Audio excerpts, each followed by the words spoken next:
wabarakatuh. Saya Nabila Hesti dengan NIM S1SIMPA 19045, Program Studi Biologi Fakultas Sains dan Teknologi Universitas Jambi. Kali ini saya akan membuat suatu video pembelajaran dari mata kuliah Struktur Perkembangan Tumbuhan dengan dosen pengampu Bapak Ade Adriadi, SSI MSI. Tema dari video pembelajaran kali ini yaitu mengenai jaringan batang pada tumbuhan. Selamat menonton! Baiklah, di sini saya akan menjelaskan apa itu batang, fungsi batang, dan jaringan penyusun pada batang. Sebelumnya, kalian semua sudah tahu belum apa itu batang yang berada pada bagian tumbuhan? Kalau belum, mari kita simak videonya dan jangan di-skip. Oke, kali ini saya akan menjelaskan apa itu pengertian dari batang. Batang merupakan bagian tubuh tumbuhan yang memiliki peran sebagai sumbu tubuh tumbuhan dan sebagai tempat melekatnya daun. Batang memiliki beberapa fungsi loh. Fungsi yang pertama yaitu mendukung bagian-bagian tumbuhan yang ada di atas tanah. Contohnya yaitu daun, bunga, dan buah.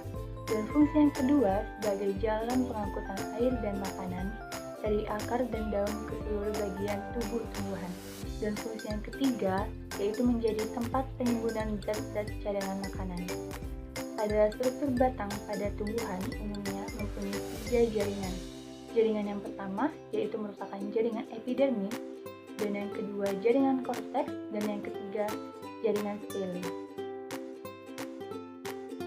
Pada ketiga jaringan ini, di mana jaringan yang pertama yaitu merupakan jaringan epidermis, di mana jaringan epidermis ini tersusun atas lapis sel-sel yang sangat rapat dan kaku.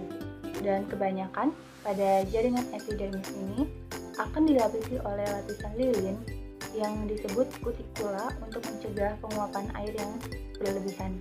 Selanjutnya itu jaringan kedua penyusun pada batang, yaitu merupakan jaringan korteks. Terdapat kolenkin dan sklerenkin yang berfungsi untuk menyokong dan memperkuat batang.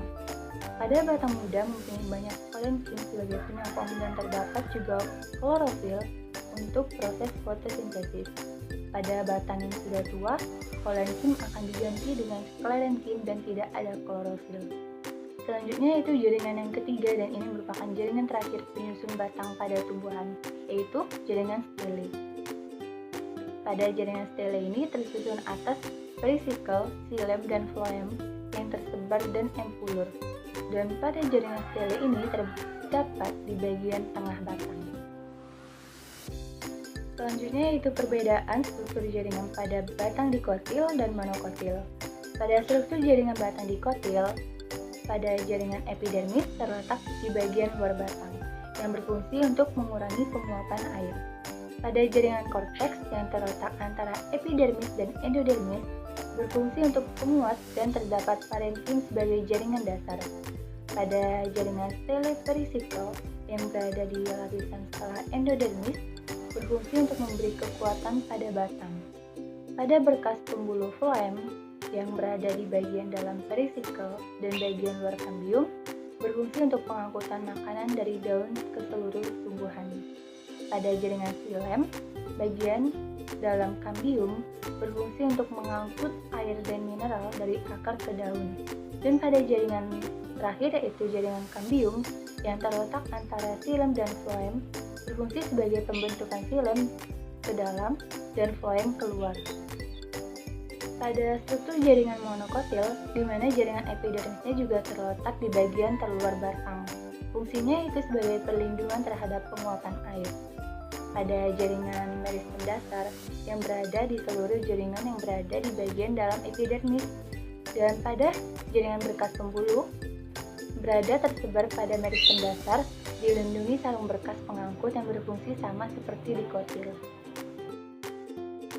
Baiklah, kesimpulan dari video pembelajaran kali ini yaitu batang berfungsi sebagai sumbu tubuh tumbuhan dan sebagai tempat melekatnya daun. Pada batang monokotil terdiri dari jaringan epidermis meristem dasar dan berkas pembuluh. Sedangkan pada batang dikotil terdiri dari jaringan epidermis, korteks, dan stele.